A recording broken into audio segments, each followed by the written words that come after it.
Hi there, traders. This is Brad Gilbert with the FX Market Insight for Monday, the 30th of September.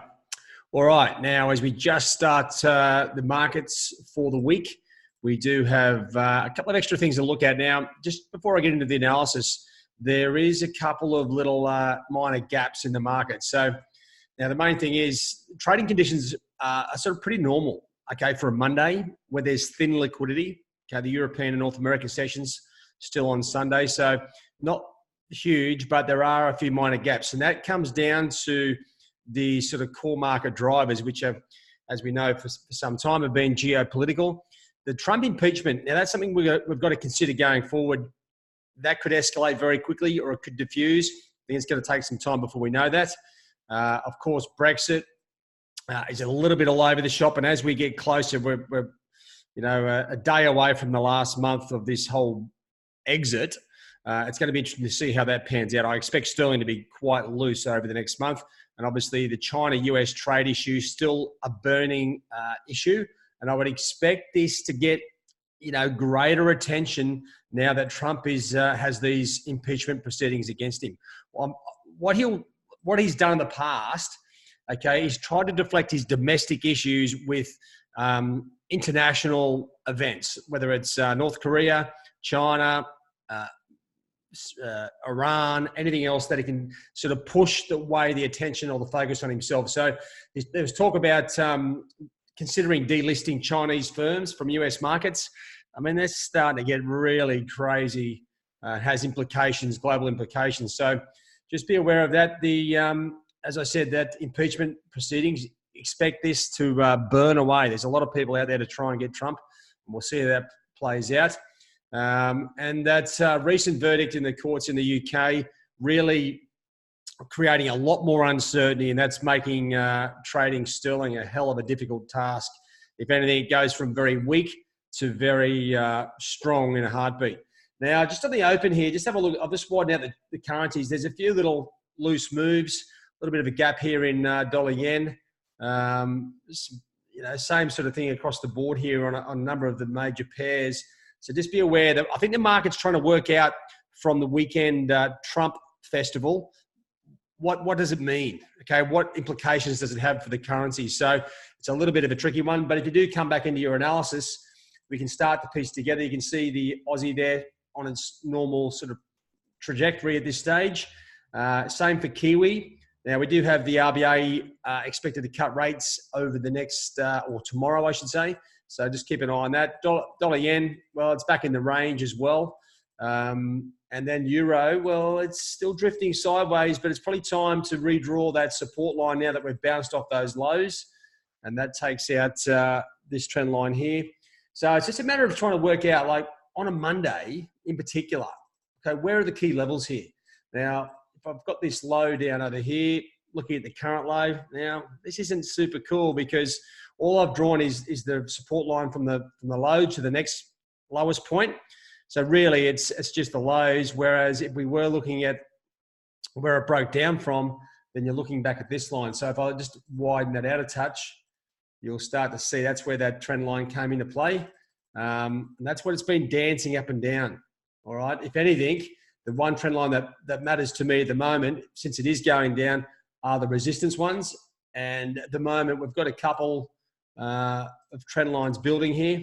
I'll just get rid of this one so we don't stare at it. But that's, to me, that's the picture on euro. So we've got these recent lows. This is a trend line which is probably no longer valid. It's been up and down a few times.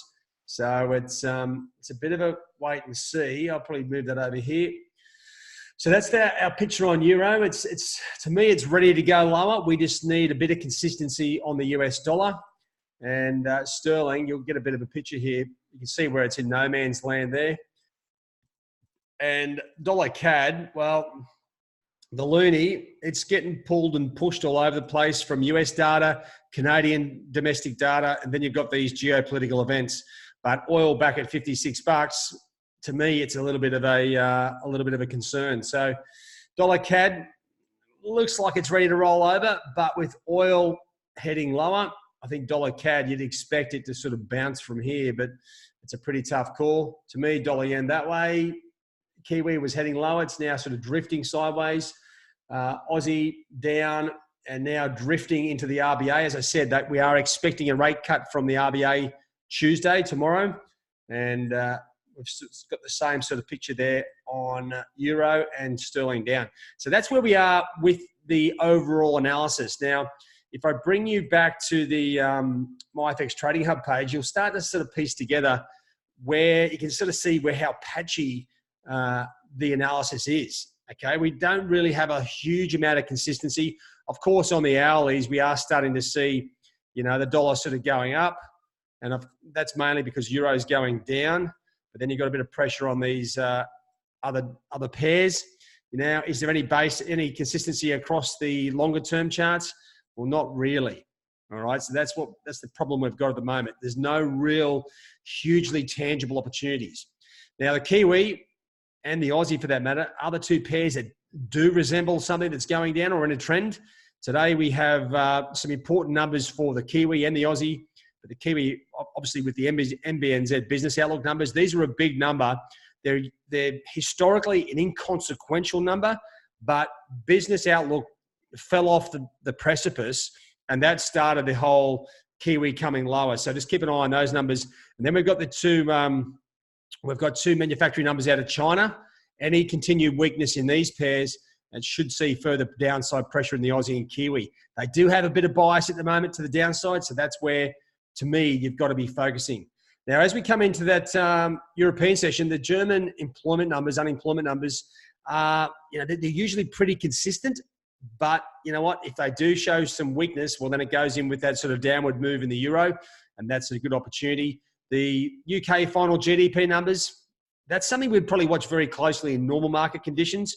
But with the Brexit, the way Brexit's playing out here, it's just going to be, I don't think we're going to see too much play out of the UK fundamentals. So really, just wait, get your charts up to speed. I mean, I think these opportunities here, if you're looking for a trading opportunity, it's got to be on the Aussie and Kiwi. That's where the focus is going to be through that Asian session. And as I said, there's only a few little dribs and drabs coming in the European and North American session. The actual North American session, I think, will light up, but it's going to be on these things here, right? Trump's impeachment and the China-US trade issue. That's the problem for us.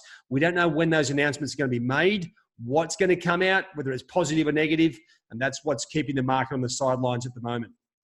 But overall, if you have a look, scroll down through the main events this week, upcoming events, there's a fair bit of interest in the market. Obviously, the RBA interest rate decision is going to be a key event, with the RBA expected to cut rates. And then we've got a bunch of other large, medium to high impacting data, Canadian GDP, the US manufacturing data, the ISM manufacturing and the non-manufacturing. And then we've got, obviously, the first week of each month, we finish with the non-farm payrolls, right? So this is going to be pretty huge, right? Especially when the currencies are all over the shop and you've got all these geopolitical events. The Fed have told us what they're looking at, and the non-farm payrolls definitely comes into play. If anything, though, with no sort of daily or weekly trends, I think we might see some volatility on the hourlies, but you know what? I can't see anything really substantial coming out of it unless we see high variance in those US non-farm payrolls. That's where the action is going to come from. All right, guys, that's it. It's a pretty big week, obviously, with the non-farms, RBA, and a few other things. So get your charts hooked up, and let's work out where these next best trades are. All right, guys, have a good one. Cheerio.